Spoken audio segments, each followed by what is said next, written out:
বিষয় নিয়ে আলোচনা করব, সেটা হচ্ছে বর্তমানে আমেরিকায় বর্ণ বিরোধী আন্দোলন যে চলছে সে সম্পর্কে কয়েকটি কথা বলবো ইনশাআল্লাহ। দেখুন, বর্ণ বিরোধী আন্দোলন এটা ইসলাম অনেক আগেই বর্ণ বিরোধীর ঘোষণা দিয়ে রেখেছে। ইসলামের ভিতরে কোনো পার্থক্য নেই, মানুষ সকলেই কি আদম সন্তান। আল্লাহ বলেছেন ওয়ালাকাদ কাররামনা বানি আদম, আমি আদমকে এবং আদমের সন্তানদেরকে সম্মানিত করেছি। ওয়ালাকাদ কাররামনা বানি আদম, আদমের সকল সন্তানকে আমি সম্মানিত করেছি। আল্লাহ তাআলা তাদেরকে সকল সৃষ্টিকুলের মাঝে শ্রেষ্ঠত্ব দিয়ে সম্মানিত করেছে। আচ্ছা, এটা একটা। দ্বিতীয় কথা হচ্ছে এই যে এদের ভিতরে কারা আল্লাহর কাছে সম্মানিত, এ সম্পর্কে আল্লাহ সুবহানাহু ওয়া তাআলা বলছেন ইয়া আইয়ুহান নাস, হে লোক সকল, সবাই বানি আদম, সবাই মানুষ। নাস মানে মানুষ, সকলেই মানুষ। তো এদের ভিতরে কারা, আল্লাহ সবাইকে ডাক দিয়ে বলছেন ইন্না জাআলনাকুম ইয়া আইয়ুহান নাস ইন্না খালাকনাকুম মিন যাকারি ওয়া উনসা, আমি তোমাদেরকে একজন মানুষ, একজন পুরুষ এবং একজন নারী থেকে সৃষ্টি করেছি। তারপরে কি বলছেন? তারপরে আল্লাহ বলছেন যে ইয়া আইয়ুহান নাস ইন্না খালাকনাকুম মিন যাকারি ওয়া উনসা ওয়া জাআলনাকুম শুউবান ওয়া কবাইল, এরপর আমি তোমাদেরকে বিভিন্ন জাতি এবং গোত্রে বিভক্ত করেছি। লিতাআরাফু, উদ্দেশ্য হচ্ছে তোমরা যেন একে অপরকে চিনতে পারো।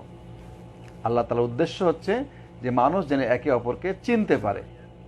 ইন্না আকরামাকুম ইনদাল্লাহি আতকাকুম, কিন্তু আল্লাহ তাআলা বলছেন যে এই সমস্ত বিভিন্ন কবিলা এবং জাতিতে বিভক্ত মানুষগুলো, এই বিভক্তি করার উদ্দেশ্য হচ্ছে যাতে করে তারা একে অপরকে চিনতে পারে।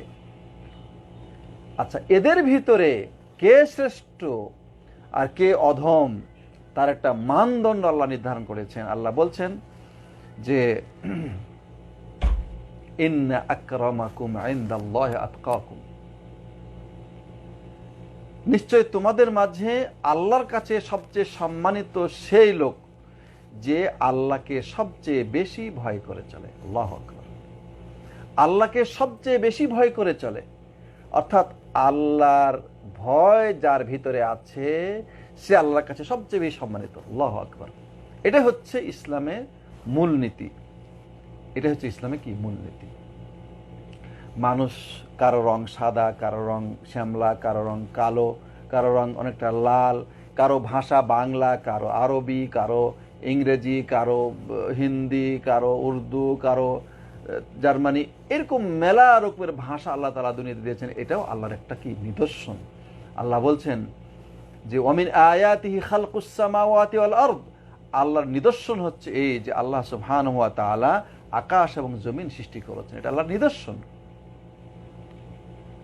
ওয়ামিন আয়াতিহি খালকুস সামাওয়াতি ওয়াল আরদ ওয়া ইখতিলাফু আলসিনাতিকুম ওয়া আলওয়ানিকুম, আর আল্লাহ নিদর্শন হচ্ছে যে তিনি তোমাদেরকে বিভিন্ন ভাষাভাষী করেছেন।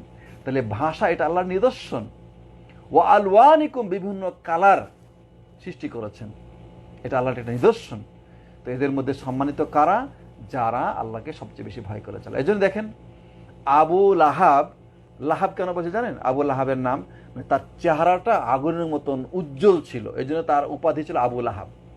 তো সে লাঞ্ছিত, অপমানিত, মালাউন, অভিশপ্ত। তার সম্পর্কে আল্লাহ কোরআনে আয়াত নাজিল করেছেন, সূরা নাজিল করেছেন, করে তাকে এভাবে অভিশপ্ত করেছেন। সুবহানাল্লাহ বিহামদিহি। অথচ বেলাল দেখেন হাবশি, কালো কালো কুচকুচে, কিন্তু আল্লাহ তাকে যে সম্মান দিয়েছেন সে সম্মান অনেক উচ্চ বংশের লোকেরা সে সম্মান লাভ করতে পারেনি। তাহলে ইসলামের সম্মান হচ্ছে কি ইমানের উপর কারণে, আমলের কারণে। অতএব ইসলামে কোনো বর্ণবাদী নাই, ইসলামে কোনো জাতীয়তা নাই। ইসলাম হচ্ছে, এর নির্ভরতা হচ্ছে আল্লাহ ভীতির উপরে, তাকওয়ার উপরে, আমলের উপরে। লা ফাদলা লিল আরবি আলা আজামি ইল্লা বিত্তাকওয়া ওয়ালা আজামি আলা আরবি, আরাবিয়ান লোকের উপরে অনারব লোকের কোনো মর্যাদা নাই, অনারব লোকের উপরে আরবিয়ান লোকের কোনো মর্যাদা নাই, কিন্তু যার তাকওয়া আছে সেই হচ্ছে মর্যাদাবান। তো এজন্যে ইসলাম আগে থেকেই এই বর্ণবাদীর বিরুদ্ধে কথা বলেছে এবং মানুষকে এক কাতারে নিয়ে এসেছে। সেই কাতারটা হচ্ছে যারা আল্লাহকে মেনে চলবে তারা হচ্ছে শ্রেষ্ঠ, যারা আল্লাহকে মেনে চলবে না তারা হচ্ছে নিকৃষ্ট। অতএব ওই দেশে যে এই বর্ণবাদী আন্দোলন চলছে, তারা যদি সত্যিকার অর্থে ইসলামকে মানত, ইসলামকে গ্রহণ করতো, তাহলে এই আন্দোলন তাদের করা লাগতো না। আলহামদুলিল্লাহ, আলহামদুলিল্লাহ।